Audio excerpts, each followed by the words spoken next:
back in the day, and you could say this for a lot of Canadian rappers, it was all like people pretending to be from New York.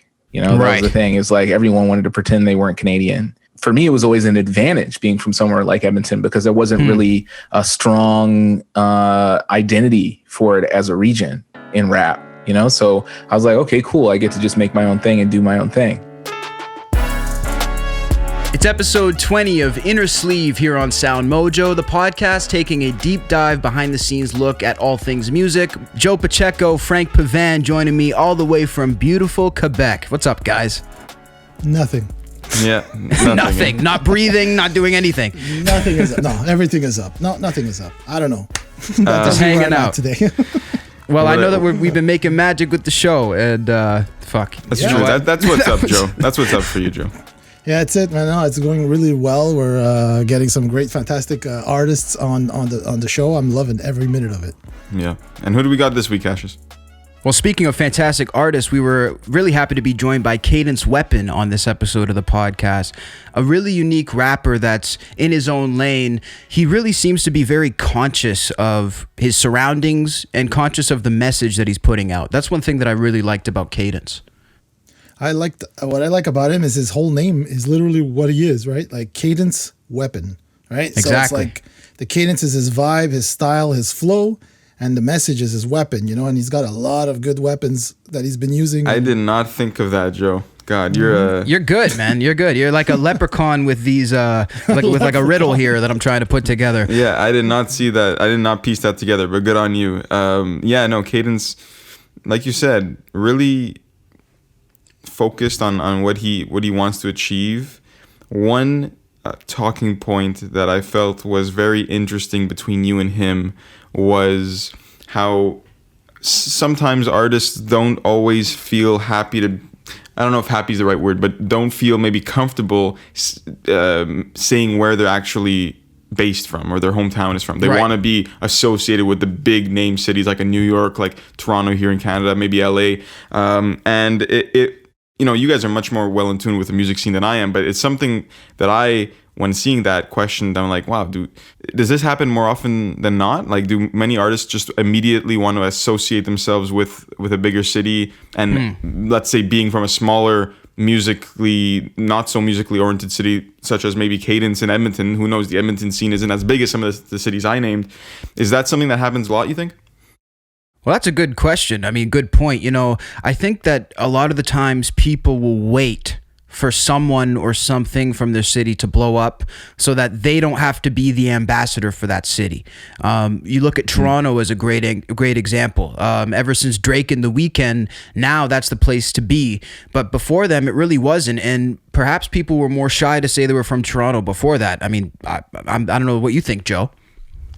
I don't know if this is genre specific maybe, but it's just legitimacy, right? Everybody wants to be, legit, right? So if you come from LA, you're from that scene. If you come from New York or Brooklyn, it's more legitimized, right? I'm thinking in terms of hip hop, and I'm not sure, but I'm pretty sure metal's the same thing, right? Everybody flocks to LA to go, with all the big studios and the labels are all there, right? I've personally I've known a lot of people that have relocated for their careers and stuff. That's because you kind of sort of go there, right? You don't want to, you go to where the action is.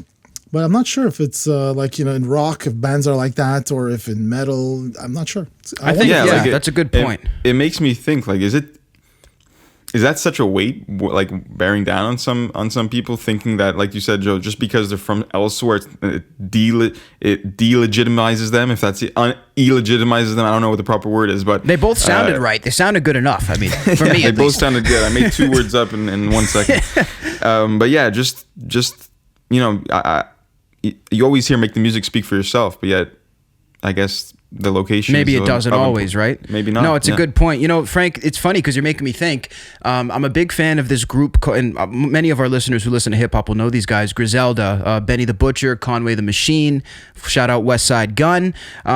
These guys are from Buffalo, New York, and they face a lot of backlash from people in New York City because they were from Buffalo. So it was funny because I was sitting here in Western Canada like, oh, boo-hoo, you guys have it so tough. You're from Buffalo. Try being where I'm at, you know what I mean? So, but it is interesting. But the more I learn about New York culture, the more I'm learning that even like people outside of New York City, if it's not in the city, they're like, well, it can't be that good. A lot of bias. I wonder if there's also like rivalries, you know. I know, like, being Montreal based and Toronto, there was always like a Montreal versus Toronto vibe going on, you know. I don't know. It's a good question. Another cool tidbit that I found after digging up on Cadence was that he actually has a song about Connor McDavid.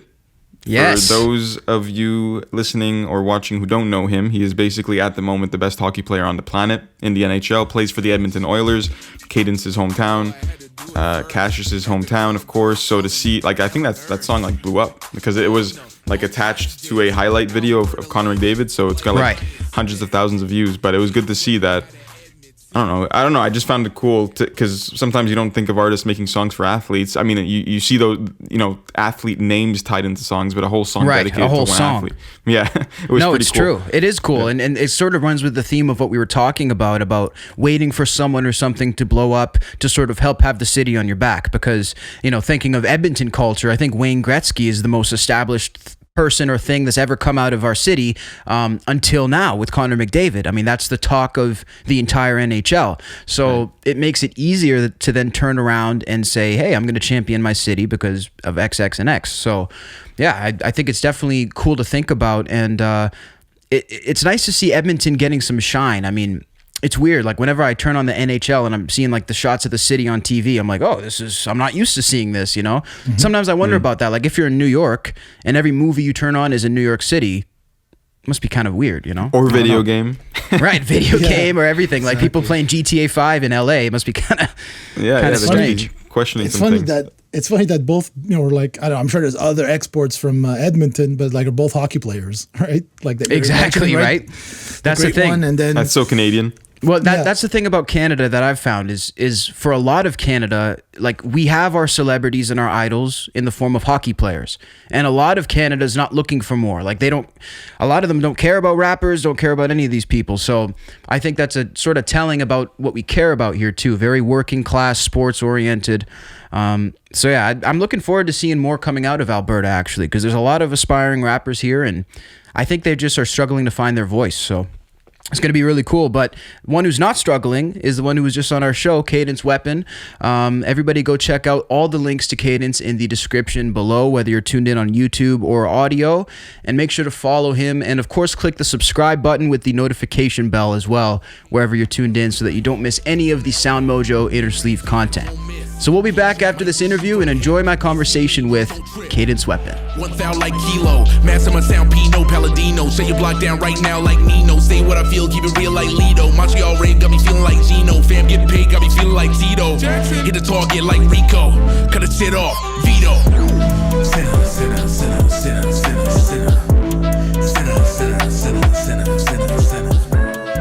We're joined with another incredible artist here on Innersleeve, all the way from Toronto, Ontario, Canada. He's a rapper, activist, author, actor, and all around one of the strongest voices coming out of our country for change and evolution. Cadence Weapon, welcome. What's up? Hey, man, it's not too much. I'm doing good. Definitely really been enjoying the record Parallel World. Like I said, it's coming out April 30th via Entertainment One.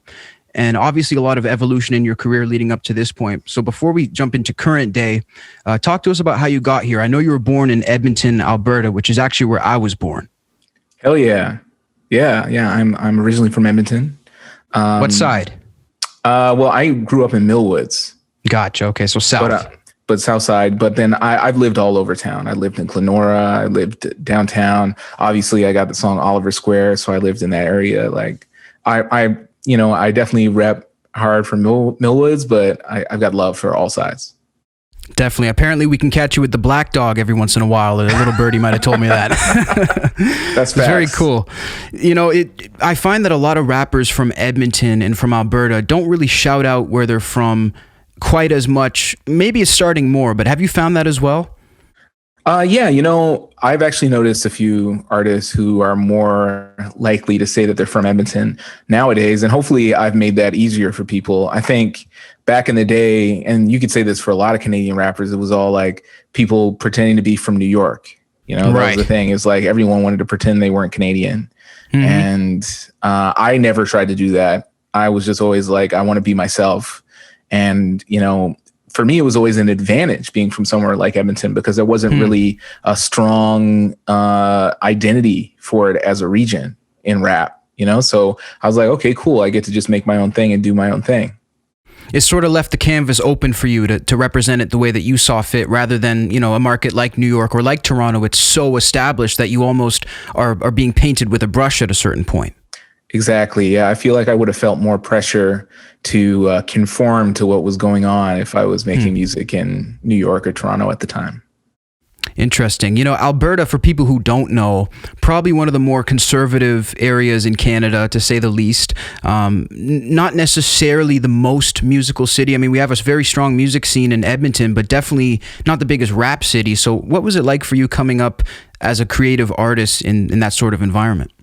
Well, it was strange because, when I was first starting, every time I would say, hey, I'm a rapper, I'd have to explain that I wasn't like 50 Cent or something, right. Or like I had to explain, there's different types of rap and like I make rap kind of like this or whatever. And I'd have to give everyone like a rap lesson whenever I talk to them.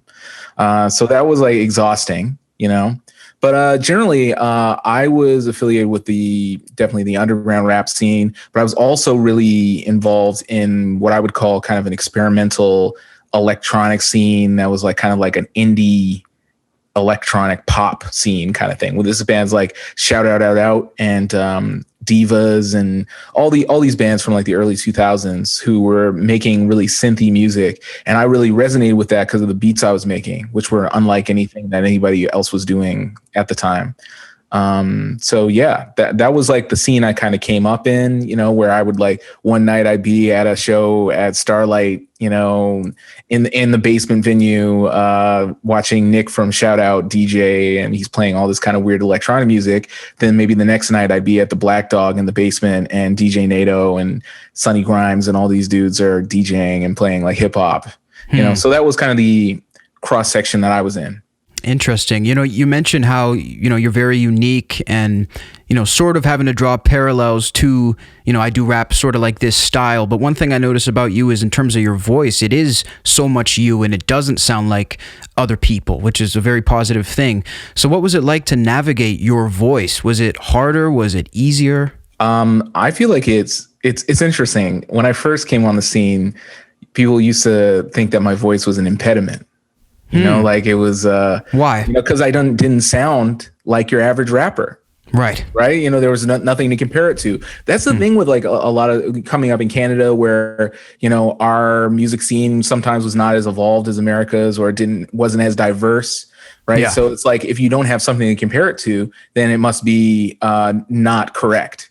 Or something. That's a good, felt like interesting point. Yeah. People were like, yeah, it's like you should consider like barking like a dog or something. Like, cause like DMX was out at the time. Like, oh, right. You know what I mean? So that was a challenge for me.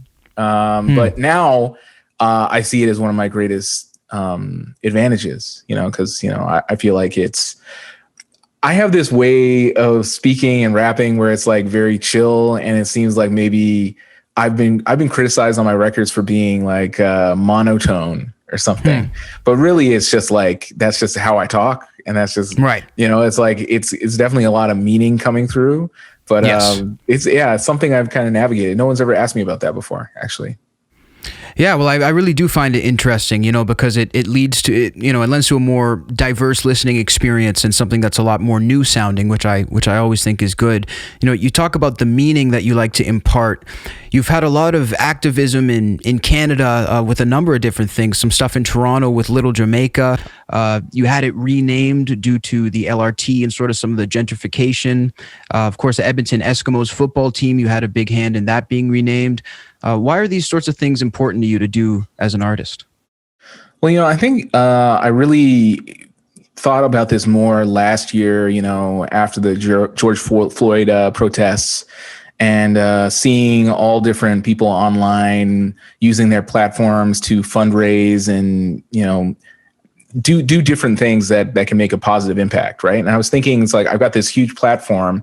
What can I do to make positive change with it? So I started really going harder on Twitter and being like, okay, I don't like something, I'm going to say something about it, or it's like, I want to support something, I want to see a certain change, let me do it. So the first thing I did was I did a fundraiser where I put out a remix album on Bandcamp, and most of the proceeds went to the Canadian Association for Black Journalists. Nice. And that was really, I was amazed by the response to that. And so it just made me think, okay, when I saw the whole Edmonton football team thing, and that debate was going on, I was just like, okay, I have like a very personal relationship with this because my grandfather played for the team, and that's the reason why I'm from Edmonton. Oh, interesting. Yeah, Rolly Miles, legendary football player. I did not realize that. Okay. Yeah. Shout out to him. That's who I'm named after, right? Incredible. So, yes. Yeah. So I was really passionate about the idea of getting them to change the name, because it's an offensive thing. It doesn't need to be this way in the 21st century. So I was just glad to be any kind of help to have that changed, And yeah, that's just something that's become like more of a point of emphasis, because I feel like there's only so much I can do just with music, because I find people treat music in different ways. Like, not everyone's going to listen to every lyric or really make the connections necessarily just on their own. So it's like, how can I take that way of thinking and expand it to like the rest of my life? So that's been like the point of emphasis for me lately. There's such strong content in a lot of this record. Were there any elements that were difficult for you, or that you first penned on the pad, or maybe thought in your head and said, maybe I'm not going to say that, and then you did anyway?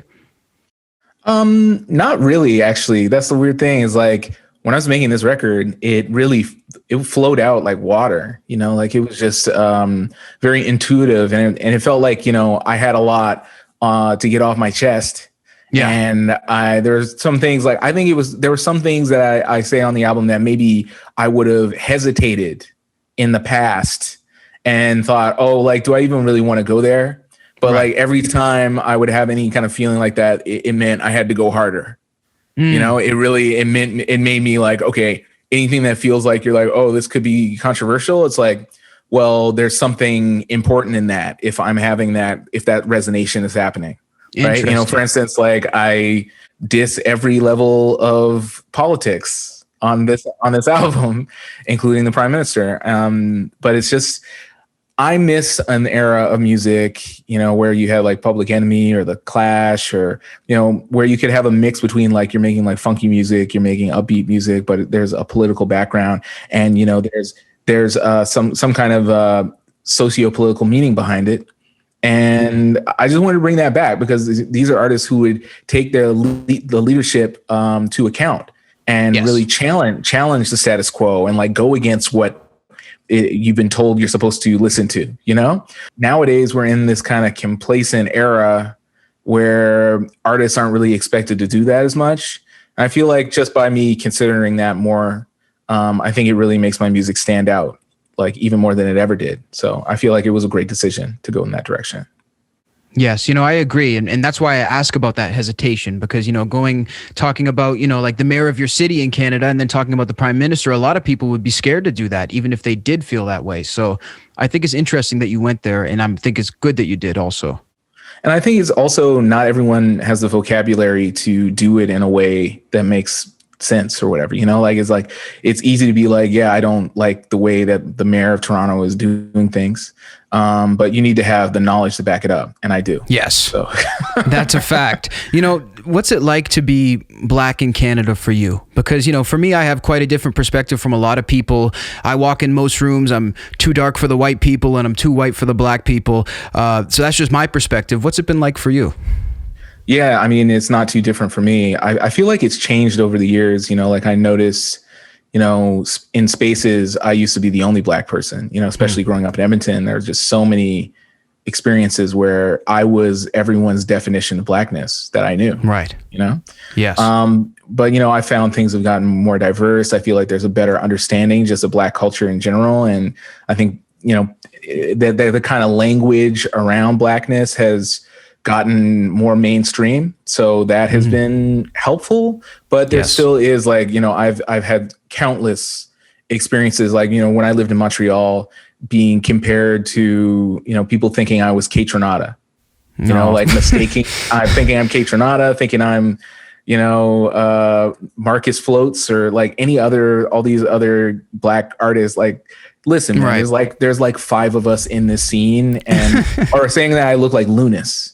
It's like, this is crazy. Yeah. You know, but it's also comes from ignorance too. Yes. And it's like, it can be exhausting to be the teaching moment for, you know, thousands of people in your life. But I feel like that's become a bit of my responsibility in Canada. That it is sort of a responsibility. Do you feel like there's a misconception about Canada? Because people seem to have this notion that Canada is not racist for some reason. Yeah, I think it's just because of the kind of public, you know, our international status of, oh, we're really polite and we're kind and we like, all we do is play hockey and, you know, we wear plaid or whatever, all these kind of stereotypes and cliches. But I find a lot of that stuff to actually be very actively harmful. You know, these ideas of these kind of stereotypes, because one, they're deeply rooted in whiteness and white supremacy. Really, you know, I feel like the whole idea of like the plaid shirt, you know, I remember when I was younger thinking about, okay, I got to wear this so I can like fit in with my friends in Edmonton or whatever. And it's like, oh yeah, so this is like this assimilation, right? You know, it's a tool for it, you know, like, and you know, there's a colonial aspect to it too. Like it's very exhausting, and it's like not super easy to explain to your average American or somebody else from the rest of the world. But I assure people there is racism in Canada. The only thing is, it's like Canadians, they'll say it behind your back. Right. Rather in America. That's a good point. They're ready to fight and say whatever word, like at any moment. In Canada, they'll say it behind your back, or they'll say it with a smile, you know? Or maybe prevent an opportunity quietly. Yes, exactly. That's what I've noticed here too. There's many things that have sort of happened to me throughout my life that I didn't realize why they may have happened that way. And then I started looking back and putting the dots together. So that's a very valid point. And, you know, but I do think that doing work like you're doing is changing it. Do you feel like there is, I guess you did say there was a shift earlier in the conversation. Yeah, I feel like just myself being an example of what a Black Canadian can be. I feel like that's changed a lot of perspectives over the years. Like I remember, for instance, when I became Poet Laureate in 2009 of Edmonton, I remember the media coverage was very skeptical, somewhat jokey about it. Like they didn't really take it very seriously because I'm a rapper and I'm a Black person. And they were like, okay, you know, this was back then in Canada. They didn't even really play rap on the radio. You know, what year was this? This would have been 2009. Right. Okay. So it's like, it seems like not that long ago, but it's the entire landscape of Canadian music. This was like Drake wasn't even really that popping yet, you know, like it was a different era. And, yeah, I remember there was like I think it was in the Globe and Mail. There was an article comparing my lyrics to Shakespeare. But it was like as a joke, kind of. As a joke. Like, yeah, it always has to be a slight. yeah. Like it was like, that Shakespeare, it's like, oh, he had bling, he had earrings. And it's just like, it's like, you know, but you know, Cadence seems like a nice young man and he doesn't wear jewelry or whatever. Like it's like this like super weird like coded racism. Very patronizing too. Very patronizing, you know, because it's like I'm a very serious artist. But that's the thing. That's the thing that I had to go up against. And I feel like just by being on that platform and being like, hey, I'm a Black Canadian artist, I'm the Poet Laureate, you know, I'm literary, I make this kind of music. Over time, you know, I think I hopefully made it easier for other artists to come after me. You know, that was my big goal. Is like when I came on the scene, it was extremely lonely. I was the only person trying to make the kind of rap that I was making, trying to like thinking in like different kinds of concepts. And now I'm really happy to see artists who I've gotten to collaborate with, you know, such as like a Kate Renata or Backwash, for example, who are really groundbreaking artists who are making a difference in Canada. It's dope. Absolutely. And speaking of collaborations, you have the new single Sunrise featuring Alice Ivy. Talk to me about that collaboration, because that's really something. Yeah, no, that song came about. We actually met at South by Southwest a few years ago. Nice. And I saw her perform. I thought she was amazing. She had so much energy. And I was just like, I could see the vision. Sometimes I see the vision before other artists do. You know, like it's like I saw her perform. I was like, yes, we can definitely make a song. I know already. And she seemed into it too. She was in Toronto doing some songwriting, and we linked up and we wrote that song like right away. And I just knew that it was a banger. Yes, when I wrote totally. it, I was like, this is good, you know. And yeah, it's one of my favorite songs that I made. Tremendous. You also have the memoir that's going to be coming up, Bedroom Rapper. Where are you at with the memoir, and when did you start writing it? So I started writing the memoir right before the pandemic, basically. Okay. I had been reached out to by someone from the publisher, McClellan and Stewart, about the idea, do you have any ideas for a book or something, right? And I was like, yeah, actually I do. And I came up with the idea where it was a book that's a hybrid of memoir. So I'm writing a lot about my career, things that have happened in the past, just music related stuff, but also essays and cultural criticism as well. So, Nice. you know, I'm talking about like how rap has changed, but I have a whole chapter that's all about Canadian music. And, you know, I Very, get very mixed pot with the book. Absolutely. Yeah, no, it's a lot of different vibes for sure. But Nice. I'm, you know, obviously writing, recording, and producing and promoting an album takes up a lot of time. But I'm nearing the finish line on the book. Man, that's going to be exciting to see that too. I mean, definitely not just your typical, autobiography, so to speak. I also know you acted in a play by Sean Nicholas Savage called Please Thrill Me in Montreal. Was that your first, second acting thing? That was my, there was one other acting experience I had where I was in a short film called God's Acre that actually got into TIFF. Nice. And, Holy. That was really cool. But yeah, this was like a really wild experience. Sean's a really old friend of mine. And, you know, he hit me up and was like, would you be interested in being the narrator for this play that he wrote? And I was like, absolutely. So it was me, him, my friend Jane, who is the singer of the band Tops. Okay. And we're all really old friends. Like Jane and I used to be roommates, you know, so it was really like hanging out with some old friends the whole time. So it was back in Montreal. We did this play, and it was absolutely just such an incredible experience. You know, I've never really, after I had done the play, it was all of February. I was in Montreal. I was like, I'm ready to be an actor. Yeah, let's do this again. like I was like, you know, let me get an agent. I'm ready to do this. And then the pandemic happened. And that's funny that you got the book deal before the pandemic too, because I think so many people just started writing once they were locked in their house. So that's awesome too.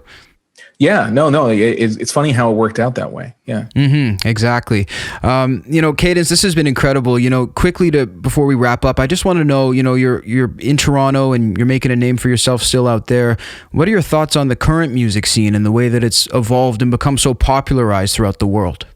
Oh, I think it's cool. I felt like, you know, for a while it was like the hottest music scene in the entire world. And now I feel like it's almost like in a period of ebb where, you know, I feel like there's like some artists who are popping and there's some great music. Like I'm a really big fan of Sedani, who she like reps Southside Jane. She's an amazing rapper. I really like her. And there's a ton, it feels like I'm meeting all these cool new artists all the time. And I think that's cool. But I think just on a national platform, I don't think it's as popping as it was a couple years ago, in my opinion. Maybe because it doesn't have the new factor and it's more established now. Could that be it? Yeah. Like, I think maybe it'll just be like a steady kind of thing where it's, you know, like Nashville or something. Right. And it's not such a novelty. Yeah. It's not like the new Brooklyn or something, you know? Do you think Drake's impact has been more of a positive thing for the city or maybe the other way? I think it's definitely been positive because, you know, it's got eyeballs coming here and it's got people taking the city seriously really for the first time. Like he changed a lot. Yeah. But I also think, you know, there's not a lot of creativity at the top. There's a lot of artists. There's a lot of great artists in Toronto, but when it comes to the infrastructure and the institutions, there isn't a lot of creativity. So it's basically, if you have a huge hit, people will get behind you, but otherwise, they're not really doing, they're not going to really develop artists on any big scale. Basically, you need an American artist to co-sign you. Otherwise, you're not really going to get a lot of love in Toronto, in my opinion. Do you think that can change?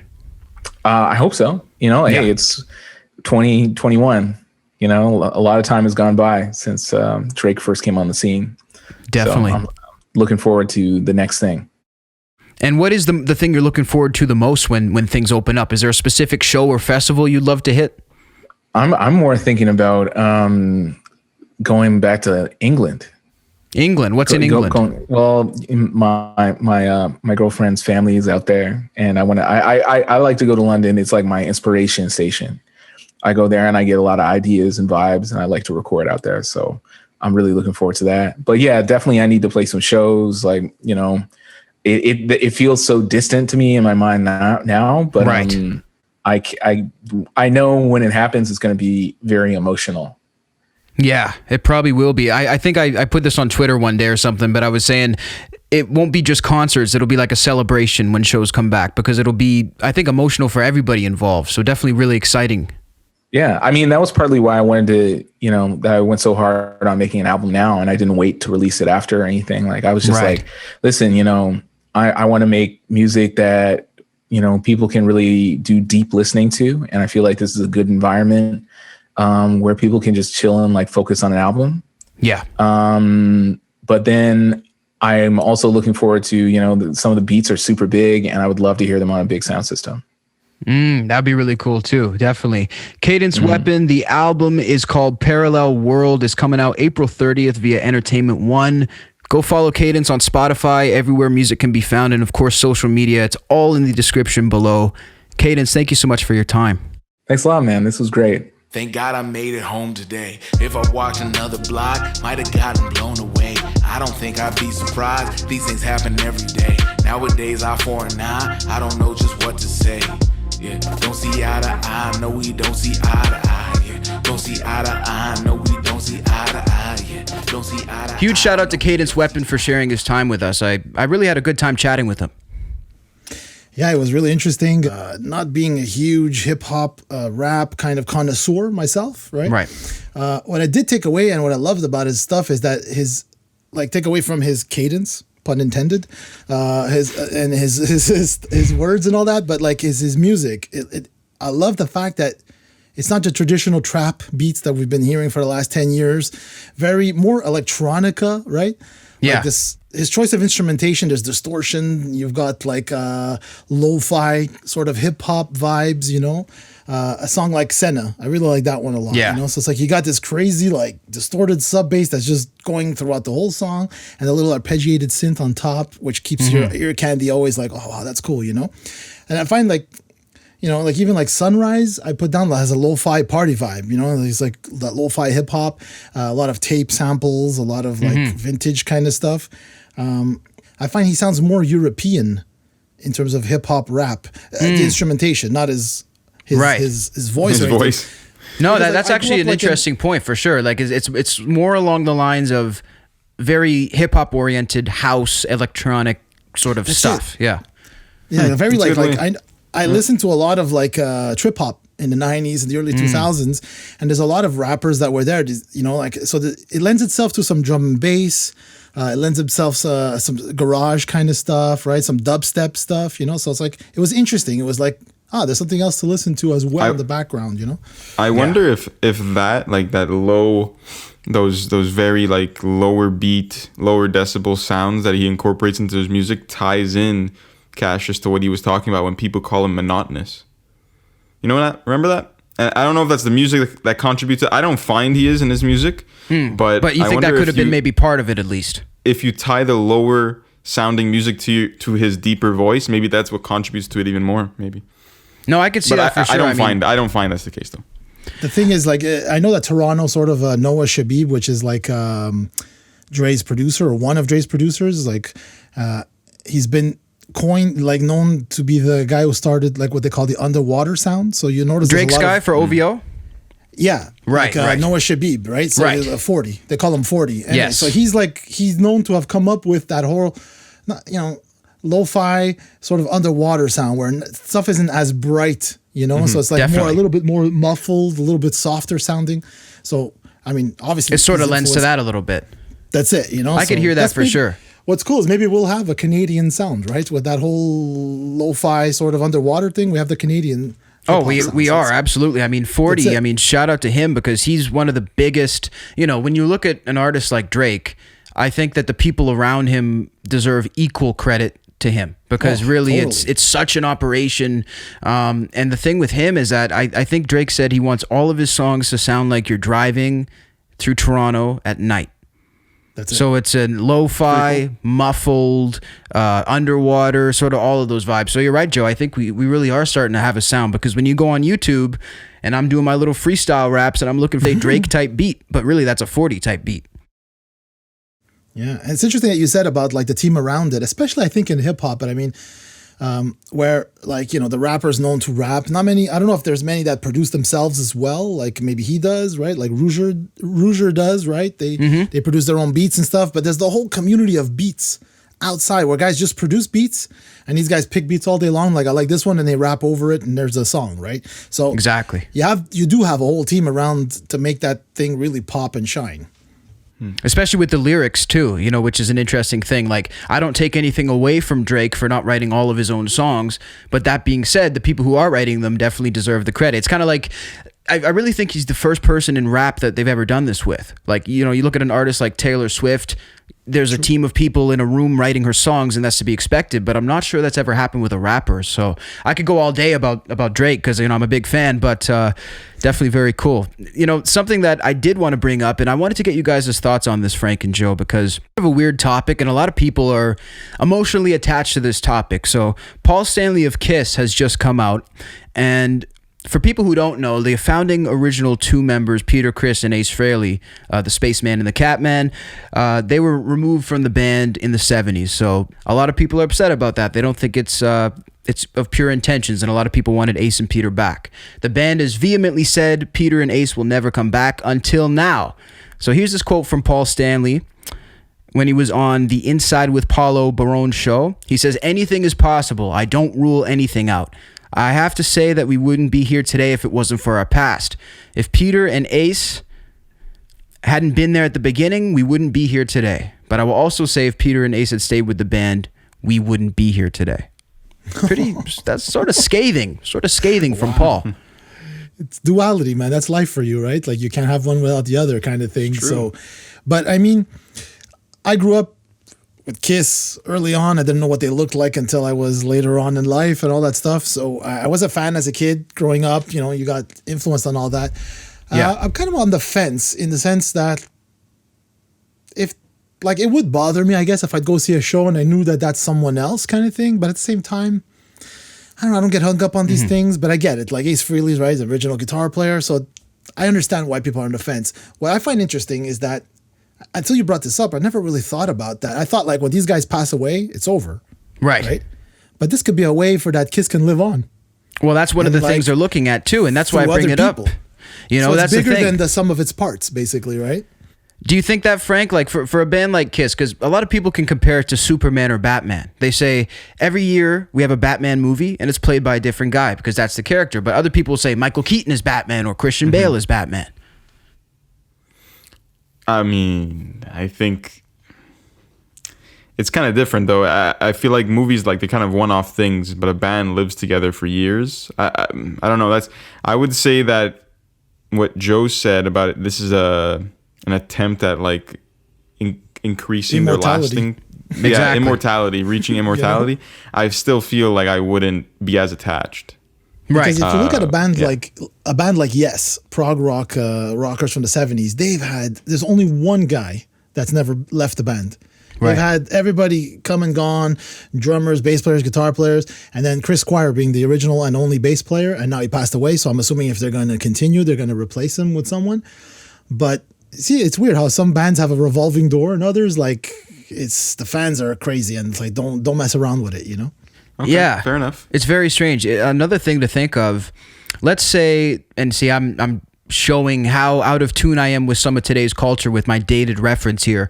But let's say NWA came out after Eazy-E died, and they put a guy up there in Eazy-E glasses with the same hat with a jerry curl. Would that be weird or would that be acceptable?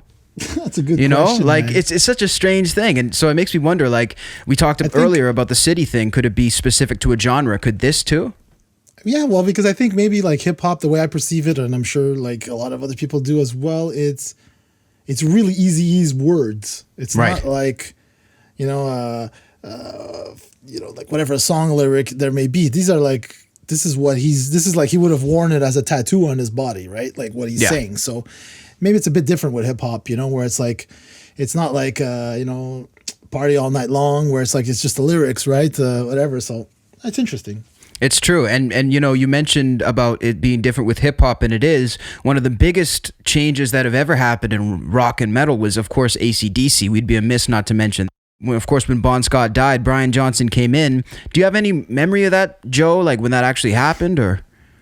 I remember hearing, like Back in Black, obviously when it came up. I remember like really like it was Hell's Bells, the same album, right? When I heard that song, I was like, wow, this is epic. As a kid, I was probably 9-10 years old, right? I was like, wow, this is epic. I loved it.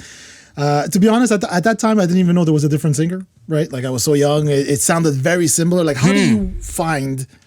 almost not identical. They're not identical. So when you listen to them, they're completely different voices, right? Yeah. But they're the same, right? And I wonder how the fans back then, I don't think it stopped them. I think it's just like, man, that machine just kept rolling right after that. That's such a unique like situation, because you could even compare it to like a rebrand, like a company rebrand. Some people, like whether it be a logo change or a complete different company mission, like rebranding doesn't work well sometimes. It like really rubs people the wrong way. But like, and I call it a rebrand because it's not like the drummer or the guitar. It's the guy who you hear all of their songs singing. Like it's it's the voice of the band. And for them to have nailed it, it's seamless almost. I feel like. Well, we spoke about recently David Lee Roth, right, and Sammy Hagar. That's another massive rebrand. Crazy, right? And that was a successful one. I always ask this question, like, what about, let's say, like Steven Tyler from Aerosmith? That's a good one. I wouldn't be in the audience if they replaced him. I'll tell you that much. I love me some Steven Tyler. But that's it. But like David Lee Roth was the same vibe, right? You were on one camp or the other, right? It's so, I always wondered that question. What if Steven Tyler left, or something happened? It's true. And some bands, it's so sacred. Led Zeppelin, Frank, you mentioned the drummer. Led Zeppelin lost their drummer and they called it a quits. Continue this name or continue anything without him. So I think that would be one of the Rush, dude. That's at least see another recent one that would be good for me to bring up. That's it. No, it's like, but like Rush is another one for me. It's like I'm a big fan, but I can't see any. And those guys were so respectful that in the 90s, when Neil Peart was going, his daughter died and his wife died within a year or something of each other. So he went through a rough patch, got on his motorcycle and just went, cross country in the States, just motorcycle, finding himself. And they took a break, man. They said if it's not one of the three of us, there is no Rush. And I find that so like very cool. Very respectful. I like that a lot. Yeah. But I mean, like, I don't blame, let's say, Paul Stanley or Gene Simmons or whoever it may be for wanting to continue on, man. It's like, hey, look, Toto. It's so funny. We've had all these people, right? So Toto, same thing. Some guys didn't want to keep on, and some guys like, man, we just want to play. Marty Friedman and, his past groups. Wasp. Look at that, man. Yeah, they didn't even tell him that he was out of the band. Let alone telling the fans. They didn't even tell him. So, Journey you mentioned too is a good one. Definitely. I mean, Journey, right? That guy came in and you close your eyes, you think you're listening to Steve Perry, right? Absolutely. And the guy what's his name? Is it Adam? Adam Lambert for Queen? Yeah. Look at that. I honestly never thought. I remember when like American Idol started, and like you hear them do all these Whitney songs and like the R&B stuff, and then whenever I would hear somebody try a Queen song, like you ain't gonna do it. Yeah, seriously, it's not happening. It ain't happening. And this kid Oh man, Adam Lambert, man, he made it happen. And he performed like, with Kiss on the show. Since we're talking Kiss, he also had that, which was freaking. I remember my mom came and banged on my door because I didn't watch American Idol ever. She's like, Kiss is on TV. I'm like, what? I go look at American Idol. They're there with Adam Lambert. So hey, he's sung for Kiss on a one-off and for Queen. It doesn't get any better than that. Huge on your resume. Yeah, decent resume for sure for show business. Not bad. Was there anything else that we wanted to add, guys? No, I think I'm good Subscribe. with that. Absolutely. We appreciate everybody listening. Yes, we're on the road to 21K. So we definitely hope that you click that subscribe button. We'll be at 21, 22 in no time. And thanks for tuning into this episode of Innersleeve. Again, click that subscribe button and click the little bell next to it also so that you can remain notified about all the great SoundMojo content. It's not just this podcast. We have music videos coming out almost every single day. We have clips from Innersleeve. And of course, we have the full shows. So don't miss any of that content that's coming out on a regular basis. And of course, make sure to follow us on social media. Everything you need is in the description to go check it out. Thanks for tuning in to episode 20 of Innersleeve. We'll catch you guys next time.